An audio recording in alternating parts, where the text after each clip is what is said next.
Assalamualaikum warahmatullahi wabarakatuh. Pertama, kita bersyukur kepada Allah Subhanahu wa taala atas segala karunia dan nikmatnya. Senantiasa kita memuji dan bersyukurlah senantiasa kepada Allah. Kemudian kita berselawat kepada junjungan kita baginda Nabi besar Muhammad sallallahu alaihi wasallam beserta keluarganya, sahabatnya, dan kita semua selaku umatnya. Insya Allah kita istiqomah menjalankan sunnah-sunnahnya. Salam jumpa kembali anak-anakku sekalian yang berbahagia di kelas 7 Madrasah Sanawiyah Nurul Falah. Mudah-mudahan selama pandemi ini kalian bisa senantiasa menjaga dan memelihara diri, bukan hanya menjaga kesehatan tapi juga menjaga ibadah kita kepada Allah, terutama ibadah yaumiyah kita, yaitu sholat maktubah. Saya ingatkan jangan sampai ditinggalkan, karena itu adalah bagian dari eksistensi kita selaku hamba Allah Subhanahu wa taala.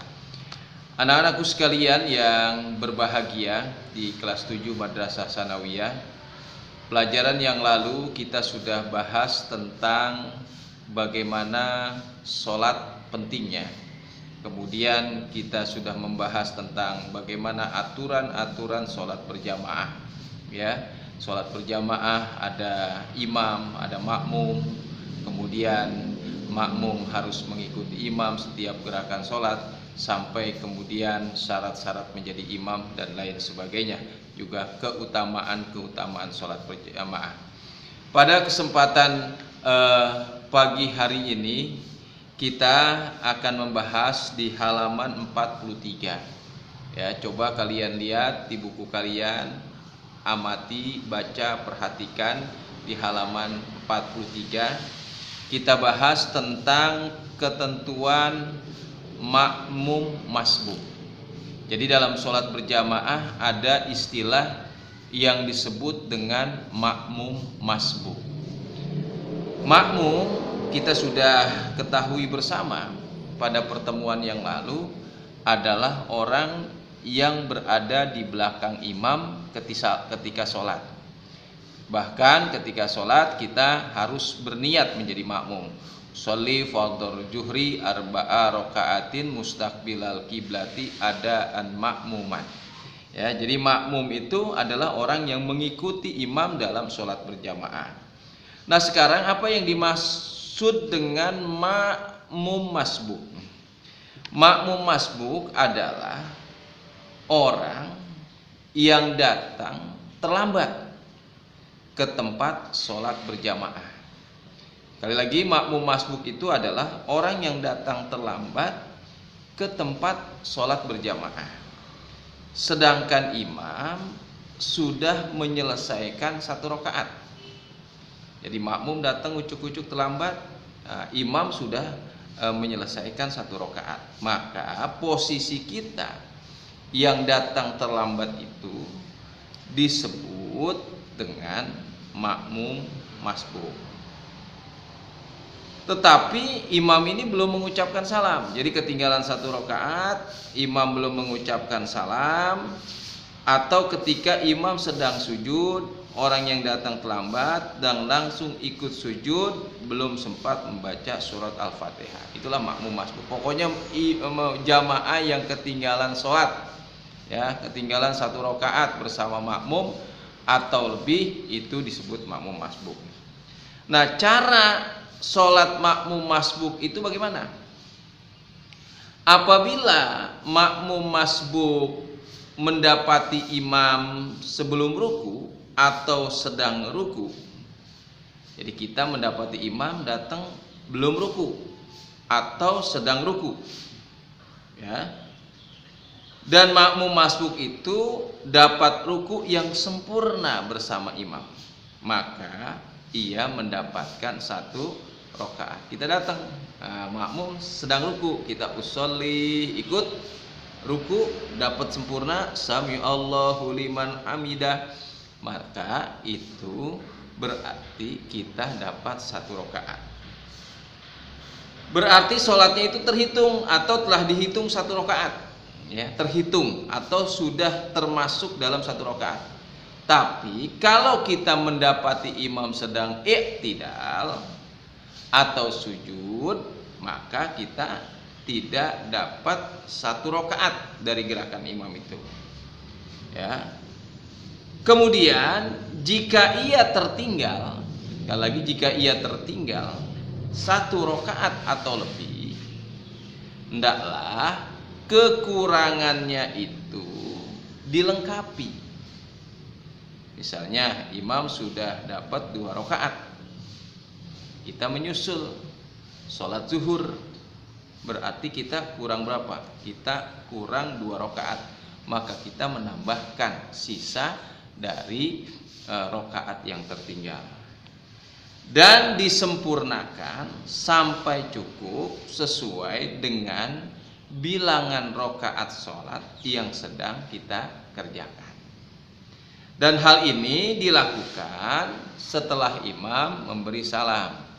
Kata imam, Assalamualaikum warahmatullahi, Assalamualaikum warahmatullahi. Karena kita sebagai makmum masbuk, kita tidak ikut salam, tapi kita berdiri melanjutkan sholat, menyelesaikan jumlah rakaat yang tertinggal dalam sholat berjamaah. Hadis Rasulullah Sallallahu Alaihi Wasallam riwayat Imam Abu Daud. Apa kata Rasulullah? Ija ja'adukumus sholat wa nahnu sujudu fasjudu wa la ta'udduha syai'an wa man adraka ruku'a faqad adraka rakaatan. Apabila seseorang di antara kamu, kata Rasulullah, datang untuk sholat sewaktu kami sujud, hendaklah kamu sujud dan janganlah kamu hitung itu 1 rakaat. Jadi kita mendapati sujud jangan hitung 1 rakaat.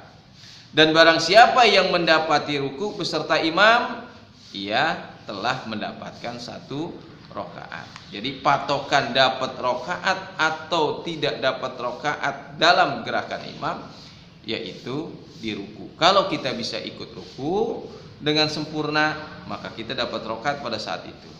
Tapi kalau ikut dalam sujud, maka gerakan itu tidak dapat dihitung 1 rakaat. Menurut pendapat ulama, anak-anakku sekalian yang berbahagia, makmum yang ketinggalan Fatihah itu ditanggung oleh imam bacaan Fatihahnya. Sebagian ulama yang lain berpendapat bahwa masbuk tidak mendapatkan 1 rakaat kecuali apabila ia dapat membaca surat Al-Fatihah sebelum imam ruku. Jadi ada satu pendapat mengatakan pokoknya patokannya baca surat Al-Fatihah. Pendapat lain mengatakan patokannya ruku bersama imam. Bacaan Fatihahnya bagaimana? Ditanggung sama imam. Itu ada 2 pendapat. Sabda Rasulullah sallallahu alaihi wasallam, ma adraktum fasallu wa ma fatakum fa'atimu. Bagaimana keadaan imam ketika kamu dapati, hendaklah kamu ikuti. Dan apabila yang ketinggalan olehmu, hendaklah kamu sempurnakan. Itu Rasulullah Shallallahu Alaihi Wasallam mengajarkan para sahabat, hakikatnya mengajarkan kepada kita. Kemudian cara mengingatkan imam yang salah atau lupa, ya al-insan mahalul khata wa nisyan. Imam juga suka salah, baik itu dalam gerakan sholat, terkadang juga salah dalam bacaan sholat. Bagaimana ketika kita jadi makmum cara mengingatkannya? Cara mengingatkan imam yang salah itu ada 2 macam.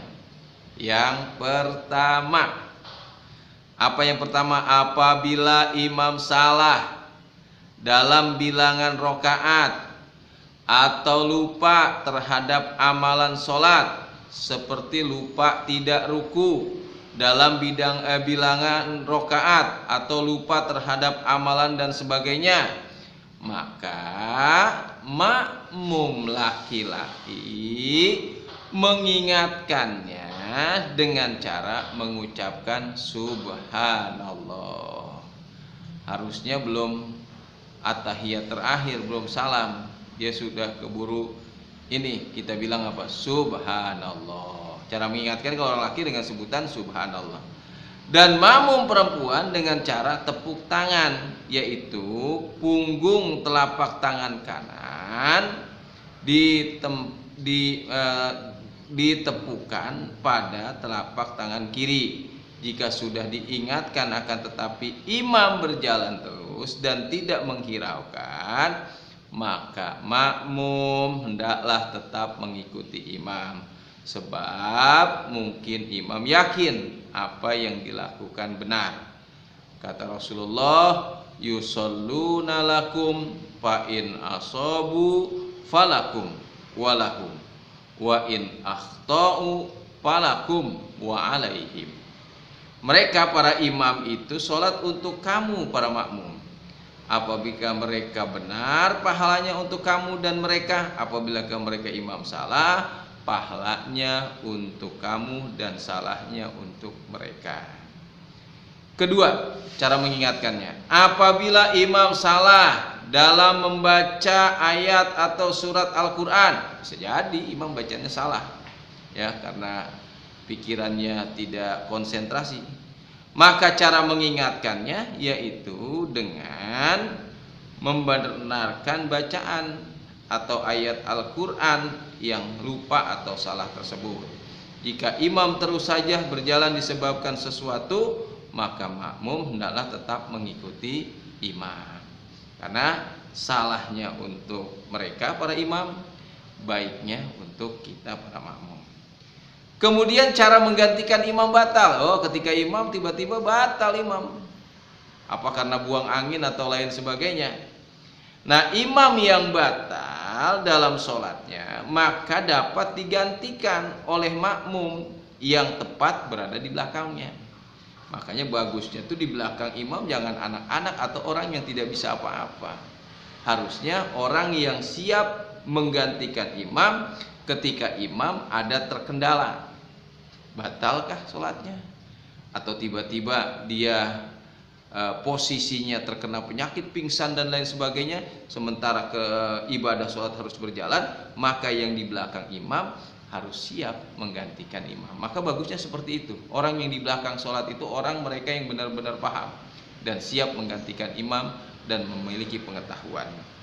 Ya, imam dapat meminta diganti melalui syarat yang ia berikan agar isyarat tersebut mudah dipahami.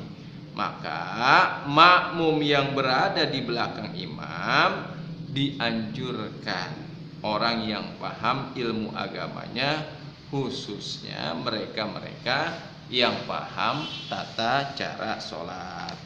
Nah, jadi anak-anakku sekalian yang berbahagia, itulah yang disebut dengan makmum masbuk dan bagaimana posisinya makmum masbuk. Kemudian kita pelajari juga cara bagaimana ketika imam dalam keadaan batal. Tadi sudah dijelaskan, mudah-mudahan bisa dipahami.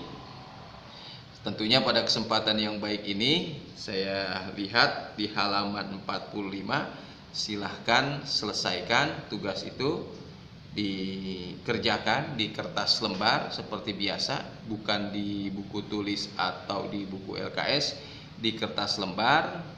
Kemudian soalnya ditulis, ada 5 soal, ya. Kemudian dijawab secara berurutan seperti biasa, dikumpulkan, ya, selesai di awal bulan ke sekolah. Terima kasih, mudah-mudahan kita tetap semangat dan kita berdoa kepada Allah, mudah-mudahan wabah corona cepat berakhir. Kita juga tidak ingin selalu seperti ini. Kita mohon kepada Allah, mudah-mudahan kita bisa kembali beraktivitas seperti semula dan tetap semangat mempertahankan diri kita sebagai pelajar. Wassalamualaikum warahmatullahi wabarakatuh.